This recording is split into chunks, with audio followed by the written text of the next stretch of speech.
Welcome to the Via Stoica podcast. My name is Benny. I'm your host for today, and this is another Stoic Quotes episode. We're going to look at a quote by Epictetus from the Everyman edition that I have, and we're going to go into the Handbook of Epictetus, the Enchiridion, or at least as it was written by Arian, by a student who wrote some of the key lessons into a little handbook for himself, and which is also a good thing to do for yourself if you are looking for some reminders, some little mantras, some things to help you when you are going to some difficult times, or just as a quick reminder.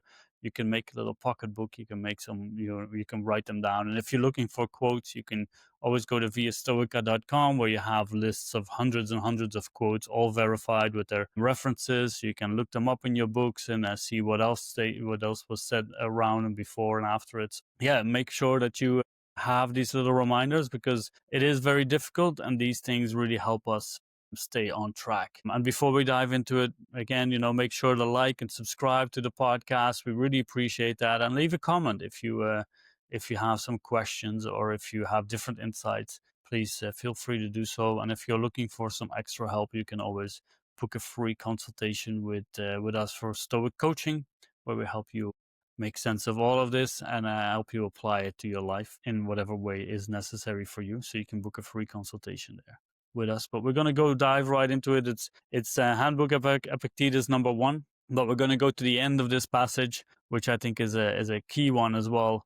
And I'm gonna read it. So here it goes. He says, "Practice then from the start to say that to every harsh impression you are an impression, and not all the things you appear to be. Then examine it and test it by these rules which you have, and firstly and chiefly by this, whether the impression has to do with things which are up to us, or those which are not. And if it has to do with things that are not up to us, be ready to reply, it is nothing to me."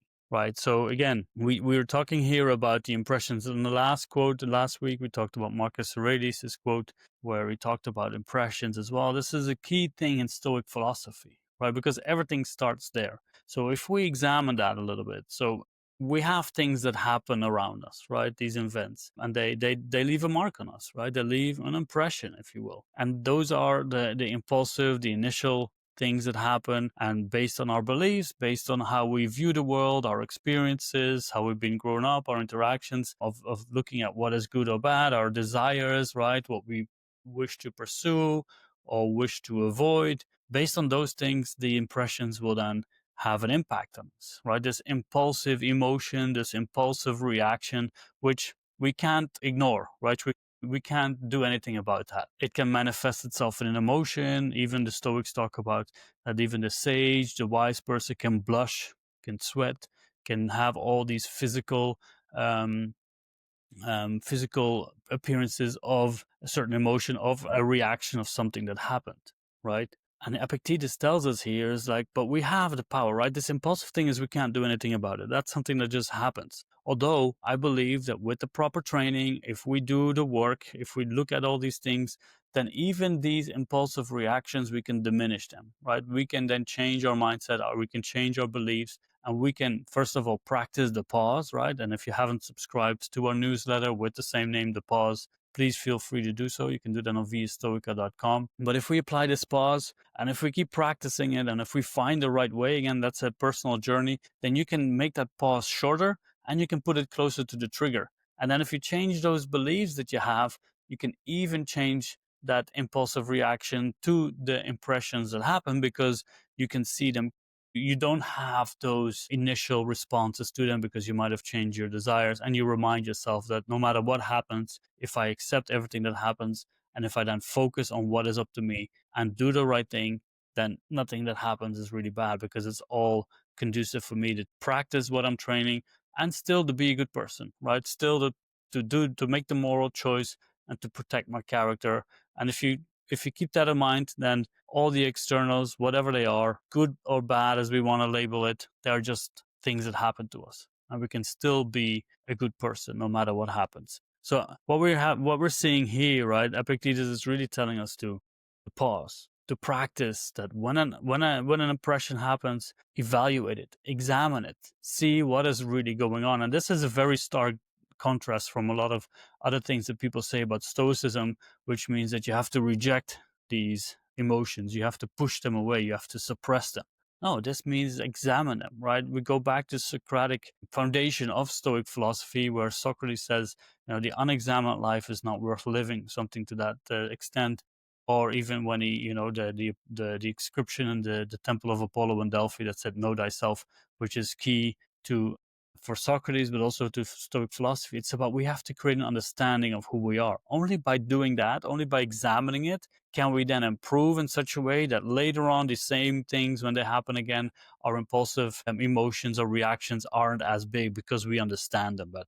But we have dealt with them with full awareness, and we have created that sense of knowledge and wisdom to deal with them in a better way, even at the impulsive moment. Will we still have a reaction? We will, right? But it's not going to be as big. And furthermore, we will be able to pause faster and deal with it in a better way. So he says, practice then from the very start to say to every harsh impression, you're an impression, and not all the things you appear to be. Then examine it and test it by these rules which you have. First, and chiefly by this, whether the impression has to do with the things which are up to us or those which are not. And if it has to do with the things that are not up to us, be ready to reply, it is nothing to me. Right? So we have examined it, right? We have many tools to examine it, but in this case, he really looks at that kind of dichotomy of control. He talks, is it up to me or not? Right? First of all the externals, they are not up to me. If someone is angry with me, if something happened to me, they are not up to me. I can't do anything about it. They just happen to me. What I can do is whether I add a value judgment to it. Do I get angry, right?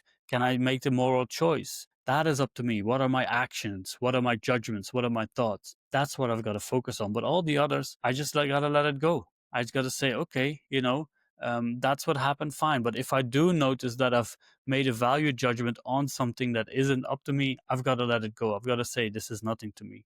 And that reduces that opinion, that reduces that value judgment. And then we can say, okay, what has really happened? And from then we can look at, what we call the discipline of action. We can say, what is something that I should be doing about it? We can then dissect that even further. If it's difficult, we can say, what is my role here? What is my responsibility? What is my duty? All based on virtue and nature to see what is just for the world around me and what should I be doing here in the best sense, but without that value judgment, without saying this is good or this is bad.